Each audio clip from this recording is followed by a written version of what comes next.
آپ نے عام شام ایک حدیث سنی ہوگی کہ یہ کیلا حضرت اویس کرنے کے لیے اترا تھا. یہ ہماری عورتوں کو بھی پتا ہے اس حدیث کا. یہ کوئی حدیث نہیں ہے. آپ نے ایک اور حدیث سنی ہوگی کہ نبی کریم صلی اللہ علیہ وآلہ وسلم نے ایک بڑھیا کی گٹھڑی اٹھائی, اسے اس کی منزل مقصود تک پہنچایا. اس بڑھیا نے پھر دعا دی, بیٹا کہنے لگی کہ محمد سے بچ کے رہنا, وہ جادو کرتے ہیں معاذ اللہ. تو حضور نے فرمایا وہ جسے تم یہ کہہ رہی ہو میں وہی ہوں. اس پر شاعری بھی کی ہوئی ہے لوگوں نے.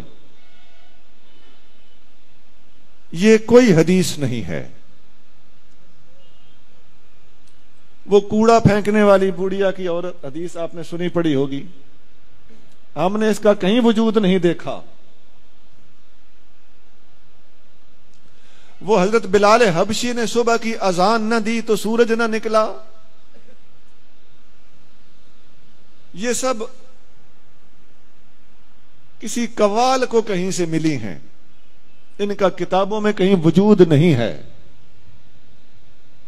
اب بتائیے یہ غضب صرف ہمارے مسلک میں ہو رہا ہے, کوئی اور یہ بیان بھی نہیں کرتا. وہ ایک جنگ میں صحابہ کرام نے دیکھا کہ فتح نہیں ہو رہی تو مسواک شروع کر دیا, تو کافر کو یوں لگا جیسے منہ میں درخت ڈالے ہوئے ہیں کہ دانت صاف کر کے ہمیں کھا جائیں گے. اس بات کا کہیں کوئی وجود نہیں ہے. میں نے کتنی ہی باتیں سنا دی آپ. وہ حضور صلی اللہ علیہ وسلم کے پاس ایک بندہ بیٹا لینے آیا تو وہ آپ نے فرمایا کہ تیرے نصیب میں بیٹا نہیں ہے. باہر نکلا تو امام حسین رضی اللہ تعالیٰ عنہ کھیل رہے تھے. آپ نے فرمایا 1 2 3 4. حضور باہر تشریف لے آیا, آپ نے فرمایا حسین بس. اب اس کا کہیں کتابوں میں کوئی وجود نہیں, محققین کے ہاں اس کا کوئی وجود نہیں. اس قسم کی باتیں ہیں. کچھ اور بھی بہت ہے, میں نے کافی ساری باتیں سنا دی ہیں. ایسی حدیثیں ہمارے ہاں ہمارے اہل سنت کے حلقوں میں, خاص طور سے عوامی حلقوں میں اور خواتین میں, اور خاص طور سے یہ جو ہم الحمدللہ معجزات کرامات کے سب سے زیادہ چونکہ ماننے والے ہم ہی ہیں, ہماری اس محبت عقیدت اور صحیح العقیدگی سے ناجائز فائدہ اٹھاتے ہوئے لوگوں نے اس قسم کی باتیں بھی ہمارے اندر داخل کر دی.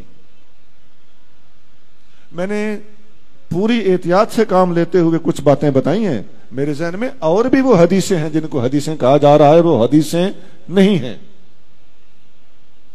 اور ایسا ہے کہ اگر آپ ان کو کسی خاص طور سے کسی سٹیج پہ بیان ہو رہی ہو تو عوام کا کیا قصور.